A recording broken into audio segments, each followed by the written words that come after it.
Quiero continuar con esta segunda parte acerca de la oración, y por título le pongo las dos dimensiones de la oración. Las dos dimensiones o dos ámbitos, los dos ámbitos donde opera la oración poderosamente.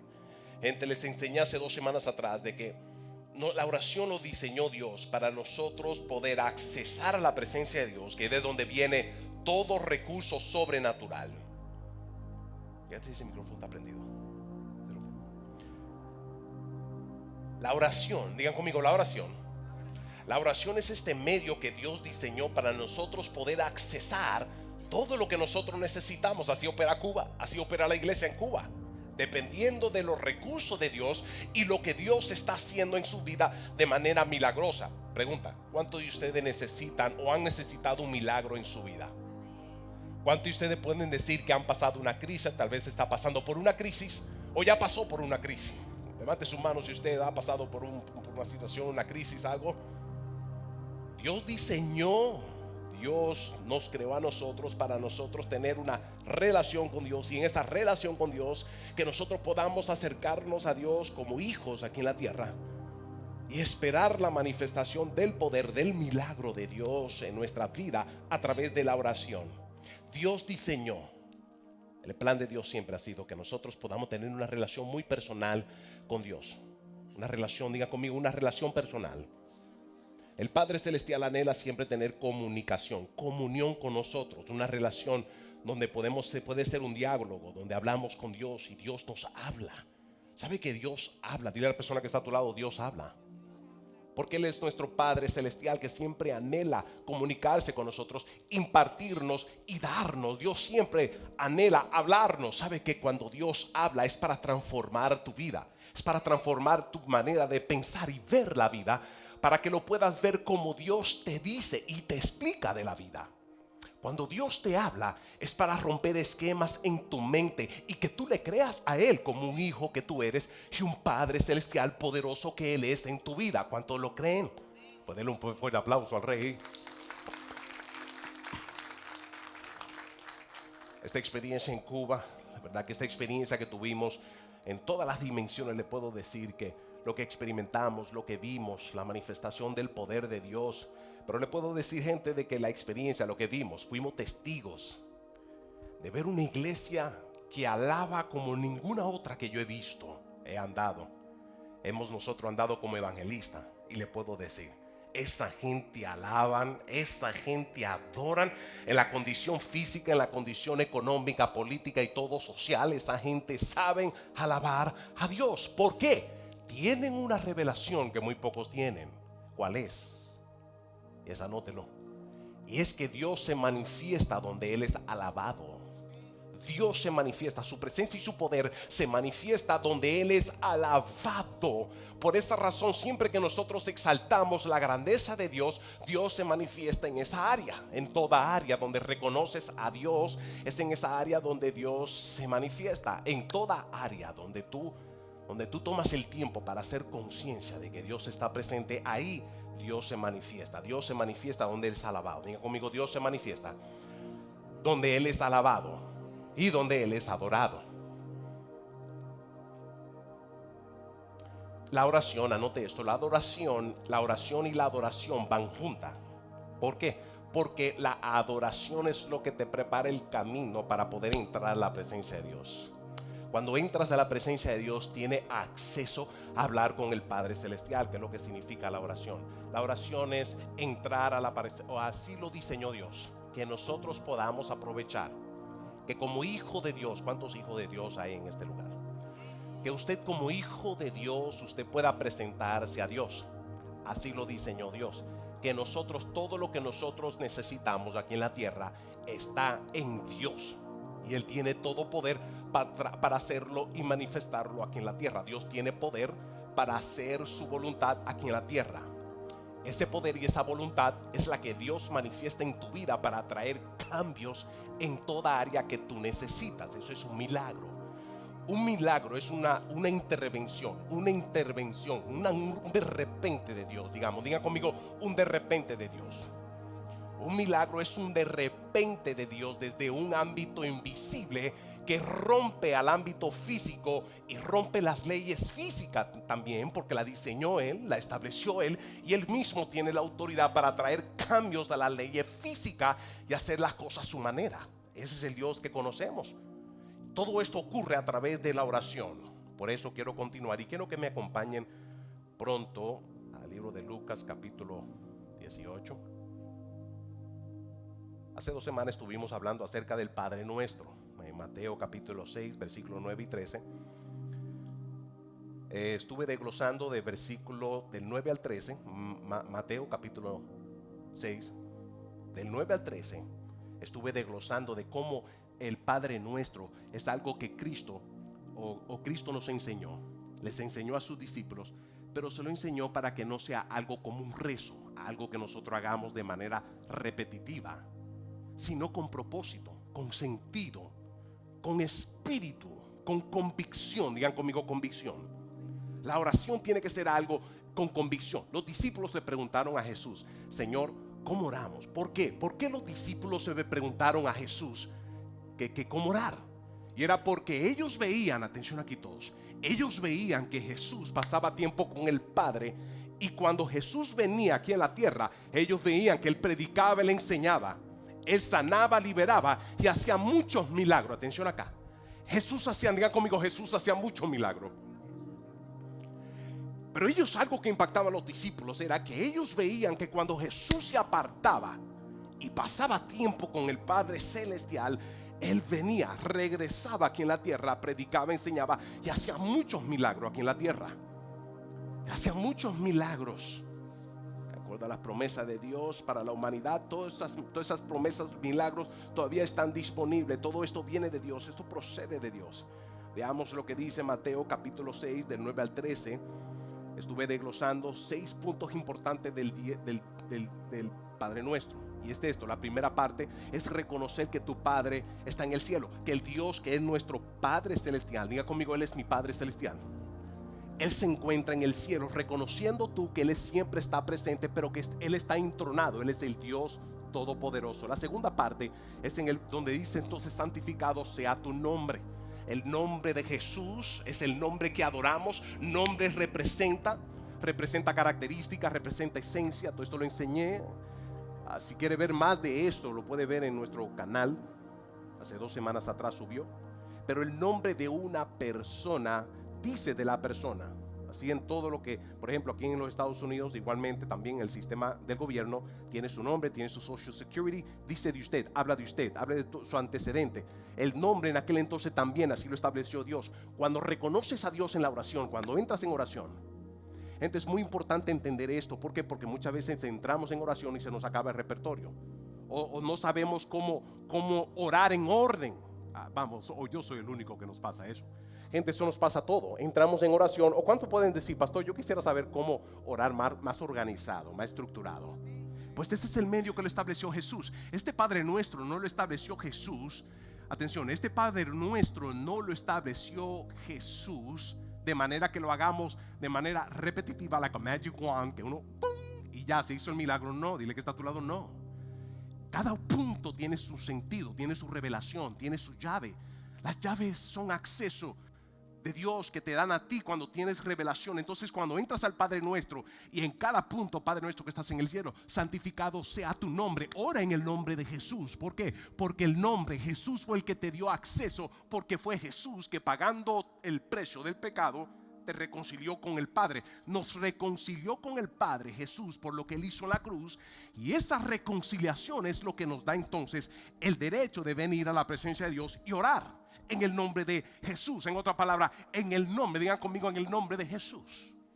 En otra palabra, cuando te presentas a Dios en oración y dices en el nombre de Jesús, estás diciendo: Padre, en el nombre del que murió en la cruz por mí, para pagar por mis pecados, para reconciliarme contigo, y ahora que estoy reconciliado contigo, ahora tengo paz, porque sé que me puedo presentar a ti como mi papá que eres, como el papá que es suyo, te puedes presentar a Él y lo que necesitas aquí en la tierra, Él lo tiene.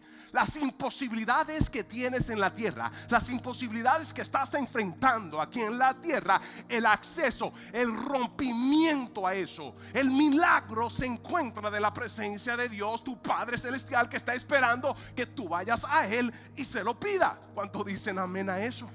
Denle un fuerte aplauso al Rey. Antes no tenías tú este acceso. Antes tú pensabas que tenías este acceso, pero después te diste cuenta que lo que Cristo hizo en la cruz fue lo que nos perdonó. No que éramos buenos y que, ¿sabe? El mismo cuento. Bueno, yo no mato a nadie, no robo a nadie, yo no soy malo. La verdad es que somos todos pecadores. Todos necesitamos el perdón de Dios. Tiempo para Dios. Tengo que enseñarle esto. Tengo que impartirle esto. Porque este caminar en Cristo no funciona si no hay oración. Así lo diseñó Dios. Me explico. Cuando vemos las escrituras, vemos que todos los milagros que Jesús hizo milagro, y cuando hacía milagro era porque alguien se le acercaba y se lo pedía. No se lleve del cuento, Dios sabe todo lo que yo necesito, por eso yo no tengo que pedirle. No, ¿sabe cómo se llama eso? Justificación ¿de qué? De una vagancia espiritual, egoísmo, donde no quiere sacar un tiempo para hablar, intimar y relacionarse con a quien llamamos Dios, nuestro Padre Celestial. Si Él es mi Padre, Él demanda relación. En el matrimonio es lo mismo. Los hijos, ¿cuántos de ustedes son de los hijos que ya después de cierta edad ni se ven? ¿Cuántos de ustedes han tenido la experiencia que ya el hijo mío todavía pues lo disfrutamos ahora? No sé a qué edad empiezan ya que desde que uno me levanto no lo veo y yo tengo hasta nietos, gente. Y le digo, nos cuesta a nosotros ya después de cierto tiempo rogarle a nuestros hijos que podamos verlo, que nos dé tiempo, ¿sí o no? ¿Verdad? Los padres que saben. Así mismo es el Padre Celestial. Por eso Dios diseñó y dijo, espérate, esto es relacional. Como es relacional, lo que tú necesitas, pídemelo. Quiero que rapidito vayamos a esto. Ok, versículo 11, quiero terminar con esta parte, esta porción. No quiero tomar mucho tiempo, esto fue hace 2 semanas atrás, lo hablé, quise hacer un repaso de esto, donde el versículo 11 dice, pide entonces el pan, ahí vas a pedir provisión por tu familia, no para ti solo, no solamente pan físico también, pero también pan espiritual, aquí donde le vas a pedir a Dios todo lo que tú necesitas, sabiduría, por ejemplo, aquí dice el pan diario de cada día. Aún la escritura dice, si necesitas liberación en cualquier situación que estás, depresión, opresión, todo terminando en Sion, lo que sea que estés enfrentando en la presencia de Dios, es donde vas a aprovechar y le vas a pedir a Él. La escritura dice que cuando la Sirofenicia, en una de las escrituras, que dice que la Sirofenicia cuando vino pidiendo liberación por su hija, intercediendo por su hija, Jesús le dijo, ese es el pan diario de los hijos de Dios nada más. Aún la liberación, lo que tú necesitas es parte de lo esencial para vivir, que es lo que representa el pan. Aprovecha cuando estás en la presencia de Dios y cuando llega el pan nuestro de cada día y ora que Dios te dé revelación, más conocimiento de su palabra, que te dé sabiduría, entendimiento. Todo esto está dentro de lo que es el pan o lo que esencialmente necesitamos en nuestra vida espiritual. Continúa versículo 12 y demanda que nosotros perdonemos a los demás para que entonces Dios nos perdone. Ese es el mejor momento para tú hacer una reflexión de lo que has vivido durante el día para pedirle perdón, o durante la semana para pedirle perdón, y tomando en cuenta que Dios dice, yo te perdono, pero ¿cómo está tu relación con los demás? ¿Has perdonado? Porque es injusto que le pidamos a Dios que me perdone a mí por algo que tal vez yo he hecho a otro, o es injusto que yo le pida perdón a Dios por algo que otro me haga. Entonces quiero que Dios me perdone, pero no quiero perdonar al prójimo. Esa es la condición que Dios puso en el versículo 12. Más adelante en el versículo 13 dice, y no nos metas en tentación, mas líbranos de todo mal. Es aquí donde tú vas a lidiar. Jesús dice, antes de él ser entregado, Jesús le enseñó a sus discípulos y él le dijo, oren para que no entren en ¿qué? Vamos, mis teólogos, estaba flojo. Dice, oren para que no entren en ¿qué? Anote esto muy importante. La oración es poderosa para tú continuar o para desenvolver el resto de día, que aunque venga tentación no vas a caer. Cuando viene la tentación, muchas de las caídas de las tentaciones es porque estamos ciegos y lo que vemos es la carne, el yo, lo que yo quiero, y lo justificamos. Cuando entras en oración vas a salir con la mente clara, viendo las cosas claras. Gente, ¿cuántos de ustedes han cometido un error sabiendo que ese error te va a llevar a un fracaso? ¿Cuántos? No, vamos. Ok, déjame hacer la pregunta otra vez para que la puedan entender. ¿Cuántos de ustedes han cometido un error? Bueno, si usted levantó la mano, eso se llama masoquismo. Nadie planea fracaso. Mayormente lo que sucede es que nosotros sabemos que tiene consecuencia, pero nos jugamos el 50-50, pueda que sí, pueda que no. Cuando entras a la presencia de Dios, es aquí donde Él dice: yo soy tu Padre Celestial. ¿No sabes tú que yo gobierno el 50-50, el sí o no? En otras palabras, las consecuencias, muchas de ellas vienen para que nosotros podamos aprender, reflexionar y decir: viejo, yo estoy demasiado viejo para estar tomando estas decisiones tan fatales. Dile a un corazón que está a tu lado y dice: yo que ya está bueno la cosa. Pero es en la presencia de Dios donde Dios te dice: mano, no te juegues el 50-50, porque Dios es tu Padre, y si es necesario el castigo, gente, el castigo, lo que muchas veces se le atribuye a Dios como castigo, somos nosotros mismos que nos buscamos eso. Son nuestras propias decisiones que nos lleva a esa condición, a esa situación. ¿Cuánto dicen amén a eso? En la misericordia de Dios es donde Dios entonces interviene y dice: ok, mira, el interés de Dios es que tú aprendas de tus errores. ¿Para qué? Para que no lo vuelvas a hacer, porque Él te ama, quiere cambios para tu vida, quiere cambio en tu manera de pensar y en tu habilidad de tomar decisiones sabias. ¿Sí o no? Pero las consecuencias después de tú caer, tomar una decisión no buena, las consecuencias Dios determina, o el 100% de consecuencia, o el resultado que te toca, o por misericordia Dios dice: déjame darte a probar un poquito. ¿Qué determina entre ese poquito de aprobar o el 100% de la consecuencia? ¿Qué es lo que determina la condición de tu corazón? Gente, si no aprendes de tus errores, si no reconoces a Dios, si no pasas a la presencia de Dios a diario, no te vas a dar cuenta en la condición de vida que te encuentras, y tú mismo te vas a destruir. Por eso es que nosotros dependemos de Dios en todo tiempo. En todo tiempo, a diario dependemos de Dios. ¿Cómo? A ir a su presencia. ¿Para qué? Para poder presentarnos ante Él. Porque el Dios Santo y su presencia, que es del Espíritu Santo, es lo que nos arropa para nosotros salir y entonces prepararnos para nuestro trabajo o lo que se va a desenvolver en el resto del día. Porque es en ese lugar donde Dios te da la fuerza, te da la gracia y sobre todo la sabiduría para caminar en la tierra de manera sabia, de manera prudente, para poder disfrutar de esta vida en Cristo, que es real, es vida la que Dios tiene para darte. Esto funciona, diga conmigo: esto funciona. Como siempre digo, los que no funcionamos somos nosotros. Nos hace ser dependientes siempre ¿de qué? De buscarlo. Señor, líbranos de todo mal, y Él lo va a hacer. Te da la sabiduría, el poder, y tiene todo dominio y señor. Y termina este versículo, dice: toda gloria y honra sea el Señor, porque tuyo es el reino, tuyo es el poder y tuyo es la gloria por los siglos de los siglos. Y el pueblo de Dios dice: ahora quiero que rapidito vayamos a Lucas capítulo 18. Es aquí entonces ya entendieron del Padre Nuestro. Te lo desglosé, aprovéchelo, disfrútelo. Quiero entonces llevarlo a otra dimensión. Quiero que conozcas a Dios en esta dimensión. Versículo 2. Vayamos desde el 1. Lucas 18, 1. Acompáñenme a iglesia. Abran sus Biblias. ¿Cuántos tienen Biblias? Versículo 1 dice: también les refirió Jesús una parábola sobre la necesidad de ¿qué? ¿De vez en cuando? ¿De vez en cuando? ¿A veces? ¿Cuando me acuerdo? ¿Qué dice? Y no.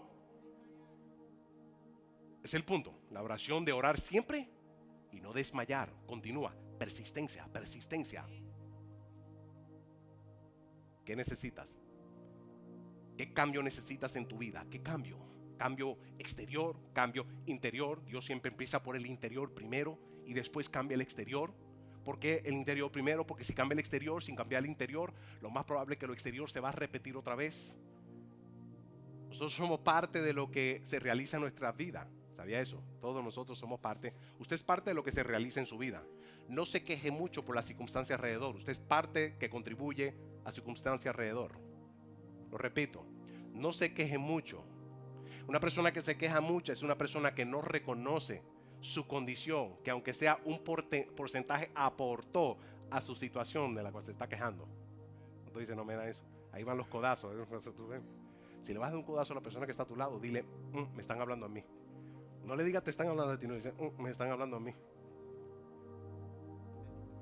Veamos esto. Versículo 1 dice, también le refirió Jesús una parábola sobre la necesidad de orar siempre y dice, no desmayar. Orar y siempre y no desmayar. Versículo 2 diciendo, había en una ciudad un juez que ni temía a Dios ni respetaba al hombre. Versículo 3 dice, había también en aquella ciudad una viuda, la cual venía a él diciendo, hazme justicia de mi adversario. Versículo 4 dice, y él no quiso por algún tiempo, no quiso ayudarla, no quiso hacer justicia. Pero después de esto él dijo dentro de sí mismo, aunque ni temo a Dios ni tengo respeto a hombre, sin embargo, porque esta viuda me es molesta, le haré justicia.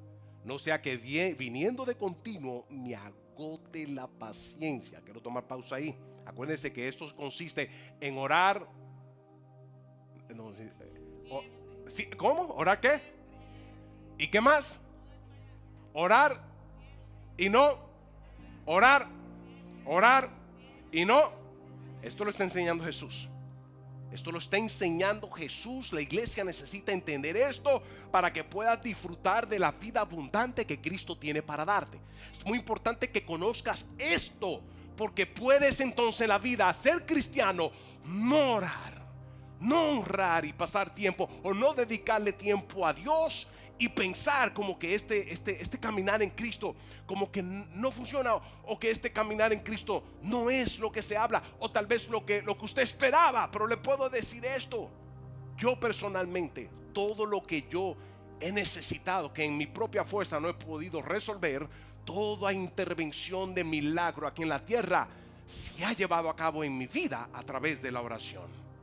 La oración es el momento adecuado para tú poder presentarte al Padre Celestial y pedirle que Él intervenga en la tierra con los recursos que tú necesitas, con el poder sobrenatural para traer cambios en tu entorno. El Dios anhela traer cambios. Si hay crisis, problemas, lo que sea que tú estés enfrentando, en cualquier área donde Satanás quiere intervenir o atacar y destruir, la Escritura nos dice, Jesús nos enseña de que esto se resuelve a través de la oración. En la oración es donde tú tienes acceso para traer el poder sobrenatural de Dios del cielo a la tierra, para que traiga los cambios que tú esperas. ¿Cuánto dicen amén a eso? Pero Jesús nos enseña dos puntos importantes: orar siempre, y número 2, ¿sin qué? Sin desmayar. Versículo 6 dice el Señor, dice Jesús entonces, que si este hombre injusto que no temía a Dios, que no teme a Dios, no respeta al hombre y lo hace por su conveniencia, para que la mujer no lo moleste, o esta viuda necesitada no lo moleste, Jesús dice, imagínate el Padre Celestial. Este juez no respetaba a hombre. Dice la Escritura que por un tiempo no la escuchó a la viuda. Viuda representa una persona indefensa, una persona necesitada, una persona con bajos recursos. Es una viuda, y la viuda, al no tener a nadie porque es viuda, necesitaba justicia. Dice la Escritura que este juez injusto no la tomó en cuenta por un tiempo, sino que lo hizo, ¿por qué? Para que ya no lo moleste. Entonces el contraste de esto, lo contrario, por lo opuesto, Jesús viene en el versículo 6, el versículo 7 dice, ¿acaso Dios no hará justicia a quienes? Este injusto juez no tenía una relación con esta viuda, ni la consideró como una mujer viuda, que había una injusticia que estaba sucediendo en su vida. Gente, la Escritura dice que tú eres un hijo de Dios y que Él te escogió a ti, y como Padre Celestial Él está listo para intervenir y traer justicia a tu vida. Justicia a tu vida. Ahora, para poder entender esta parábola, quiero darle un entendimiento mayor de lo que es justicia. Versículo 7 dice, ¿y acaso Dios no hará justicia a sus escogidos, que claman a Él? ¿Claman a Él? ¿Claman a Él? Ahí está claro. Existe entonces una diferencia cuando tú oras de vez en cuando le tiras rapidito de 3 minutos antes de salir de la puerta. Vamos, you know what I'm talking about, ¿verdad? Antes de prender el carro le tira ahí un 2 o 3 a Dios, un 3 segunditos, ¿verdad? Y con eso sí, ahora ya yo estoy bien. Gente, así no funciona esto. Dale un coso que está a tu lado, dile: así no funciona esto. Dios anhela que tú dependas de Él. Lo que muestra que tú dependes de Él es qué tiempo tú pasas en la presencia de Él. El cambio que tú esperas aquí en la tierra, el milagro, el de repente o el rompimiento que tú necesitas en la área estancada, en la área de crisis. Ese rompimiento para traer cambios solamente se encuentra en un lugar. En ese lugar donde el Padre Celestial siempre te está esperando. Den un fuerte aplauso al Rey. Gente, pregunta: ¿cuántos de ustedes son los que son conforme en la vida con lo que tiene? Gente, no sea así. ¿Ha conocido ustedes gente que son bien conforme en la vida con lo que tienen? Son conformes. No le interesa echar para adelante. No le interesa progresar en la vida. Le digo, el que es así en lo espiritual también es así. No ora, porque está conforme con su lío, sus problemas. Y es la misma persona que se va a quejar, va a criticar, porque siente que no tiene solución. El que se queja es que siempre entra en depresión. ¿Por qué? Porque siente que no tiene solución. Es aquí entonces donde viene esta revelación que te da acceso, te da un entendimiento de que si tú tienes los recursos, si hay esperanza para traer cambios donde tal vez tú pensabas que era imposible. Seguro que sí lo hay. El Padre Celestial dice que es ¿de qué manera o cómo funciona esto? Dice: cuando nosotros, versículo 7, ¿acaso Dios nos hará justicia en los escogidos, que eres tú, que claman de día y de noche? ¿Se tardará Él en responder como el juez injusto que no tenía consideración a una viuda que Él no temía ni respetaba? Hombre, el Padre Celestial no es así. Entiende quién es tu Padre, el mismo que quiere intervenir en tu vida en todo tiempo. ¿Cuánto han visto milagros de Dios por oración en su vida? Ese es el Padre Celestial. La oración es esencial para la vida de un creyente. La oración es gente, la oración es una responsabilidad que te toca a ti. No se la puedes achacar a nadie. No se la puedes entregar a nadie. La intercesión es poderoso. Pero quiero darle este punto acerca de la justicia. Anote esto acerca de la justicia. La justicia es cuando Dios nos da lo que la ley dice que nos toca. Cuando Dios nos da lo que la ley dice que nos toca. Atención: enfermedades, pobreza, miseria, escasez, divorcio, todos los problemas emocionales, mentales, las crisis políticas, todo lo que está sucediendo en Cuba, todo esto tiene que ver con la caída del ser humano. El ser humano, desde que pecó el hombre, la humanidad ha entrado a un proceso de deterioro y decadencia físico, emocional, mental, en todo. ¿Están claro eso? Porque el hombre pecó, porque nosotros pecamos, porque el hombre pecó, a nosotros nos toca una vida de decadencia, de deterioro, de escasez. Eso es parte de lo que nos toca a nosotros. Ahora pregunta, atención aquí: ¿quién es el que produce? ¿Cuál es el adversario que se asegura que en tu vida haya escasez? Verdad, acuérdate que tus ancestros cometieron pecado. Y parte de las consecuencias ahora te toca a ti como maldiciones generacionales. Porque aquello que una vez dijiste: eso no lo voy a hacer de mi papá, eso malo, terminaste tú haciendo lo mismo. Explícame eso. Las mujeres también: mami, no, eso yo no lo voy a hacer. Y terminado haciendo lo mismo. Terminando también. ¿Cuántos saben lo que le estoy hablando? ¿Eso qué es? Maldiciones generacionales. El reino de las tinieblas están ahí para traer y producir en ti las maldiciones que tuviste de tus ancestros. Los fracasos que tú pensabas que no ibas a cometer de mamá, terminaste también cometiéndolo. ¿Por qué? Porque el adversario, anótalo, el adversario es las tinieblas. Y las tinieblas tienen acceso para destruir tu vida en cualquier área. En finanzas, en salud, en relaciones, en tu relación con Dios. Las tinieblas, Satanás y los demonios están ahí para eso. Ese es el adversario. Ahora, en el momento que le entregaste, y eso es lo que nos toca, dale un codazo que está a tu lado, eso es lo que nos toca a nosotros.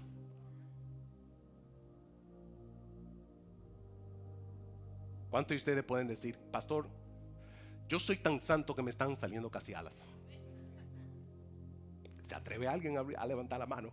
No hay 2 o 3 que se justifica, que piensan que son santos. ¿Conoce usted gente que se creen que son más santos que nadie? Sí, yo no hago mal a nadie, yo no hago mal a nadie, no hago mal a nadie. Hay una naturaleza de pecado que produce muerte. Eso es lo que dice la Escritura. Donde hay escasez es muerte en las finanzas. Donde hay divorcio es muerte almático en ambos, donde produce una separación. Muerte significa separación. Su cuerpo separado del alma y del espíritu. Eso es muerte. Donde hay divorcio hay muerte. Eso lo produce el adversario. Eso es lo que nos toca. Dale un codazo a tu lado, dice, de la que está a tu lado, dile, eso es lo que te toca, papá. Eso es lo que me toca a mí. Ahora, por el amor y la misericordia, entendiendo justicia, es cuando Dios te da lo que te toca por ley, la muerte. Ahora, entendiendo que Jesús entonces produce esto, anote esto. Jesús produce entonces por gracia dos cosas. Es aquí donde lo adoramos. Es aquí lo que transformó mi vida cuando fui a Cuba. Y me di cuenta que esta gente alababan y adoraban a Dios por dos cosas, anótelo. Que es el antídoto a la muerte que te toca. Dos. Número uno, anótalo. La gracia de Dios. La gracia de Dios es cuando Dios te da a ti. No te lo mereces. No me están saliendo alas. Y Dios, por gracia, interviene en tu vida y te sana.